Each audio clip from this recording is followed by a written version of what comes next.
Dans cette vidéo, nous allons découvrir ce que signifie être un homme alpha aujourd'hui. Bien plus qu'une question de dominance, l'homme alpha moderne incarne des valeurs universelles de discipline, de protection et de noblesse que l'on retrouve dans toutes les cultures à travers le monde.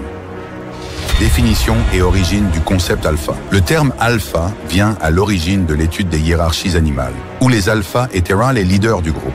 Appliqué à l'homme, ce concept a pris une signification plus large, souvent associée à la dominance physique et sociale. Mais en réalité, être un alpha ne se limite pas à cela. L'alpha incarne des valeurs de leadership, de discipline et de sagesse, des qualités qui transcendent les frontières culturelles.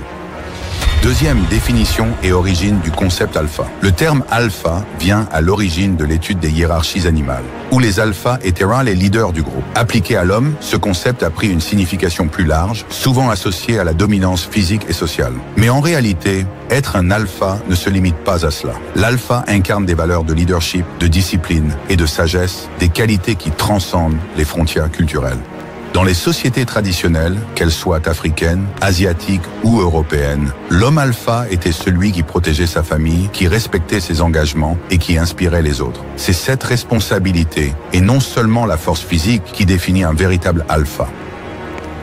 Troisième, l'homme alpha à travers les cultures. En Afrique, dans des cultures comme les Zoulous, l'homme était traditionnellement un protecteur du clan, alliant force et sagesse. De même, dans les épopées indiennes comme le Mahabharata, les héros masculins ne sont pas seulement des guerriers, mais des modèles de discipline morale et d'engagement familial. En Asie, les samouraïs du Japon suivaient le code du Bushido, une philosophie qui valorise le courage, la loyauté, mais aussi la maîtrise de soi. Cet équilibre entre force et sagesse se retrouve aussi dans les enseignements confucéens en Chine, où l'homme idéal est celui qui est à la fois fort physiquement et mentalement. Enfin, en Europe, les chevaliers médiévaux suivaient des codes de chevalerie, plaçant l'honneur, la justice et la protection des plus faibles au cœur de leur identité. Ces valeurs sont toujours respectées dans de nombreux contextes modernes. Quatrième discipline et dépassement de soi. La discipline est la base du succès pour l'homme alpha moderne. Dans le sport, des figures comme Michael Jordan ou LeBron James démontrent que le talent seul ne suffit pas. C'est leur discipline rigoureuse et leur mentalité de travail qui les ont menés au sommet. Jordan, par exemple, s'est entraîné sans relâche pour devenir le meilleur, incarnant la persévérance et l'engagement. Dans les arts martiaux, des maîtres comme Bruce Lee montrent que la véritable force n'est pas uniquement physique, mais aussi mentale. Lee soulignait constamment l'importance de la maîtrise de soi et de la concentration pour exceller non seulement au combat, mais dans la vie quotidienne. Des disciplines comme le judo, le kung-fu ou le taekwondo illustrent l'importance du dépassement de soi à travers la discipline et l'entraînement continu, en Asie comme partout dans le monde. Même dans des métiers non physiques comme l'entrepreneuriat, des leaders comme Elon Musk ou David Goggins démontrent que la discipline mentale est essentielle pour mener à bien des projets ambitieux et inspirer les autres. Cinquième, exemple de personnalité alpha. Les alphas modernes sont présents dans tous les domaines, de l'entrepreneuriat au sport. David Goggins, par exemple, incarne parfaitement l'idée d'un homme qui surmonte constamment ses limites. Ancien Navy SEAL devenu ultra-marathonien, il a bâti sa carrière sur la résilience mentale et la discipline, prouvant que l'homme alpha d'aujourd'hui doit être capable de dépasser la douleur et la difficulté pour atteindre ses objectifs. Des entrepreneurs comme Elon Musk et Jeff Bezos démontrent que l'alpha ne se limite pas à la force physique, mais qu'il s'agit aussi de la capacité à prendre des décisions audacieuses et à diriger avec vision. Ce ne sont pas simplement des hommes riches, mais des visionnaires qui ont révolutionné des industries entières grâce à leur mentalité alpha. Dans le sport, LeBron James est un autre exemple d'alpha moderne. Un homme qui utilise son succès non seulement pour briller sur le terrain, mais pour inspirer et redonner à sa communauté. 6. 3 principes fondamentaux de l'homme alpha. Voici 3 principes fondamentaux qui caractérisent un homme alpha moderne. 1. Maîtrise de soi. La capacité à contrôler ses émotions et à rester calme sous pression est un signe distinctif de l'homme alpha. Que ce soit dans des situations de stress au travail ou dans des relations personnelles, l'alpha garde toujours son sang-froid. 2. Leadership naturel. L'homme alpha inspire les autres par ses actions. Il ne cherche pas à dominer, mais à guider. Des personnalités comme LeBron James ou Elon Musk montrent que le leadership ne consiste pas à donner des ordres, mais à inspirer par l'exemple. 3. Résilience. L'homme alpha sait que la vie est pleine d'épreuves, mais il utilise chaque échec comme une opportunité de grandir. David Goggins en est un parfait exemple. Ses défis personnels et professionnels lui ont permis de devenir une figure mondiale de la résilience et de la discipline.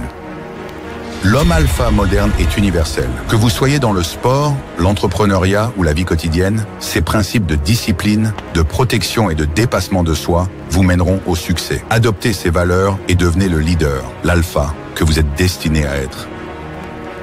Bienvenue sur Alpha Round. Aujourd'hui, nous allons parler de la confiance en soi, une qualité essentielle à tout accomplissement. La confiance en soi n'est pas un état inné, mais une compétence que chacun peut développer avec de la persévérance et de la pratique. Nous allons explorer ce qu'est vraiment la confiance en soi et comment la forger, comme un guerrier forgerait son épée, jusqu'à ce qu'elle devienne inébranlable. Prépare-toi, car aujourd'hui nous allons transformer la façon dont tu te perçois et dont tu affrontes le monde.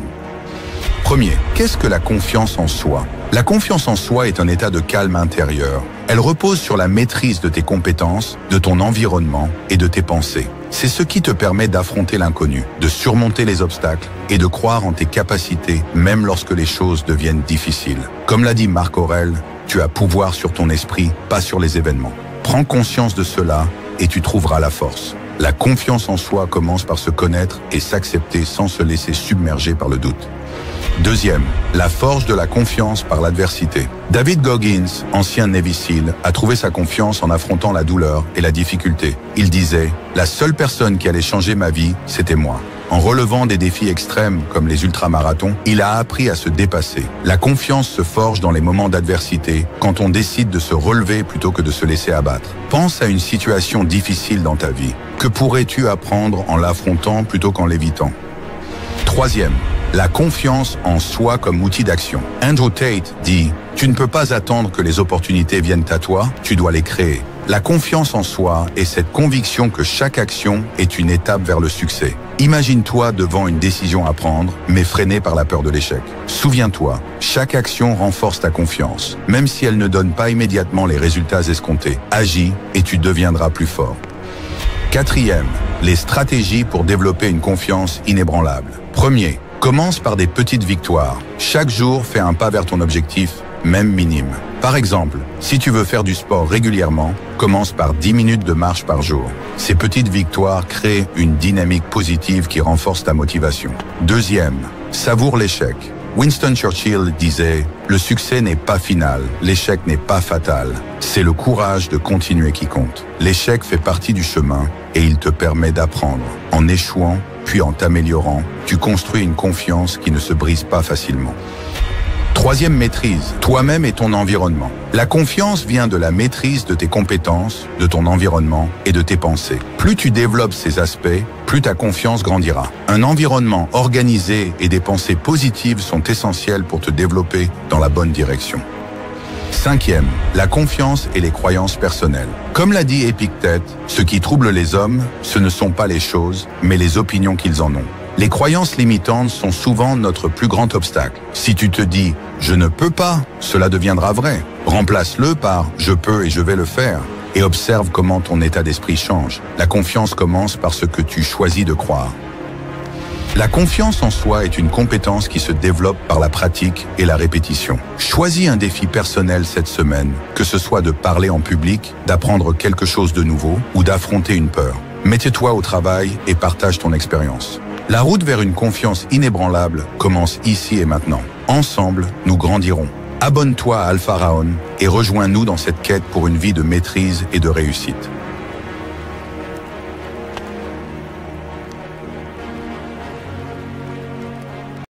Comme le disait Marc Aurèle, tu as pouvoir sur ton esprit, pas sur les événements. Prends conscience de cela et tu trouveras la force. La discipline, c'est cette force. Celle qui te permet de te concentrer sur toi-même et de ne pas te laisser distraire par ce qui est hors de ton contrôle. La discipline. Beaucoup en parlent, peu la maîtrisent. Pourtant, elle est la pierre angulaire de toute réussite, de tout accomplissement. Sans discipline, il n'y a que des rêves qui s'évanouissent. Aujourd'hui, on va voir comment tu peux te recentrer sur toi-même, renforcer ta discipline et devenir inarrêtable. Si tu veux transformer tes objectifs en réalité, alors ce que je vais te dire est pour toi. Suis-moi et je te donnerai les secrets pour avoir une discipline en béton. Pour avancer, pour réussir, il faut comprendre une chose simple. La discipline est ce qui te sépare du succès. Peu importe tes compétences ou ton talent, sans discipline, tout s'effondre. Ce n'est pas une question de faire des sacrifices pour le plaisir, mais de faire ce qu'il faut, quand il le faut, même si ça fait mal. David Goggins, l'un des hommes les plus disciplinés de notre époque, disait « La discipline est la mère de toutes les compétences.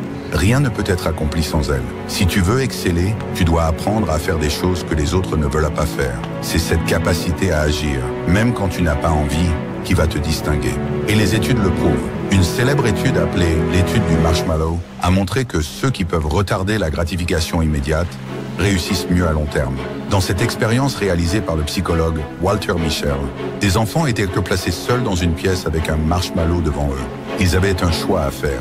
Manger le marshmallow immédiatement ou attendre 15 minutes. S'ils parvenaient à attendre, ils recevraient un deuxième marshmallow en récompense. Les enfants qui ont résisté à la tentation du marshmallow ont montré des résultats supérieurs tout au long de leur vie, que ce soit en termes de carrière, de relations ou même de stabilité émotionnelle.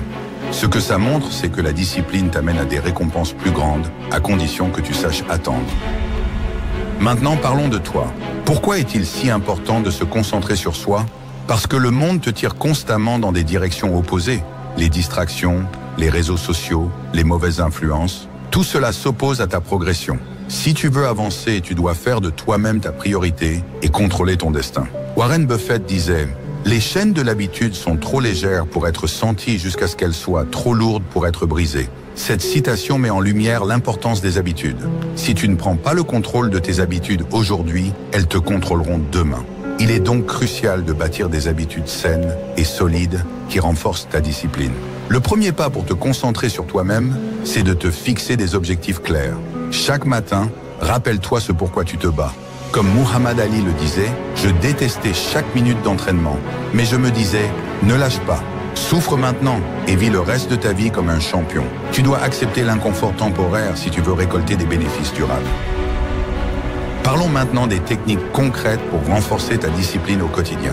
Une méthode puissante, c'est la méthode des 21 jours. Il faut environ 21 jours pour former une nouvelle habitude. Choisis une petite tâche, quelque chose que tu sais que tu dois faire, et engage-toi à le faire pendant 21 jours sans interruption. Petit à petit, tu vas construire des fondations solides pour renforcer ta discipline. Un autre aspect crucial, c'est la répétition. Comme le montrent les études psychologiques, chaque petite victoire que tu accomplis renforce ta discipline grâce à un processus neurologique appelé la libération de dopamine. Chaque fois que tu réussis à accomplir une tâche, même minime, ton cerveau est programmé pour te récompenser avec de la dopamine, ce qui te motive à continuer. C'est comme entraîner un muscle. Plus tu l'exerces, plus il devient fort. Une autre clé essentielle pour renforcer ta discipline est l'action immédiate. Prendre action immédiatement renforce la discipline en envoyant un signal clair à ton cerveau que tu es en contrôle. Chaque action rapide crée une boucle positive, renforçant ta capacité à agir efficacement. À l'inverse, la procrastination affaiblit ta discipline, entraînant un cycle d'inertie. Plus tu repousses les tâches, plus il devient difficile d'atteindre tes objectifs. Une autre technique puissante est d'utiliser ton environnement. L'université de Stanford a montré que l'organisation de ton environnement joue un rôle clé dans la discipline. Un environnement désorganisé entraîne une dispersion de l'esprit. Donc, si tu veux améliorer ta discipline, commence par nettoyer ton espace de travail et réduire les distractions. Ce qui détruit la discipline, c'est l'inconstance. On commence souvent fort, mais l'essentiel est de continuer, surtout quand les choses deviennent difficiles. La tentation sera toujours là. Le doute, les excuses, ils sont les ennemis de la discipline. Mais tu peux les surmonter. La déplétion de l'ego, concept étudié par Roy Baumeister, montre que la discipline fonctionne comme un muscle. Elle s'épuise à mesure que l'on prend des décisions tout au long de la journée. Chaque choix que tu fais, aussi petit soit-il, puise dans ta réserve limitée de volonté. C'est pourquoi, après une journée de décision, il devient plus difficile de rester discipliné et de résister aux tentations. Toutefois, tu peux contrer cet effet en créant des routines. En automatisant certaines tâches, comme tes habitudes matinales ou ton alimentation, tu réduis la fatigue décisionnelle et conserves ta discipline pour les moments vraiment importants. Par exemple, Steve Jobs ou Mark Zuckerberg choisissaient de porter la même tenue chaque jour. Pourquoi ? Pour éliminer une décision inutile de leur journée et conserver leur énergie mentale pour des décisions plus importantes. Ce n'est pas une question de style, mais de gestion de la discipline. Alors maintenant, tu sais que la discipline n'est pas un talent, c'est une compétence. C'est cette compétence qui te permet de transformer tes rêves en réalité. Comme Marc Aurèle l'a dit, tu as pouvoir sur ton esprit. C'est là que réside ta vraie force. Travaille sur cette force et rien ne pourra t'arrêter. Mon défi pour toi est simple. Choisis une habitude, une seule, et engage-toi à la suivre pendant 21 jours. Prends le contrôle de ton environnement, concentre-toi sur toi-même et observe les résultats. Si tu es prêt à entrer dans le cercle de ceux qui maîtrisent la discipline, abonne-toi, laisse un commentaire et partage ta première habitude avec nous. Alpha Rayon, c'est ta communauté. Ensemble, nous allons atteindre des sommets. Le succès est au bout de la discipline.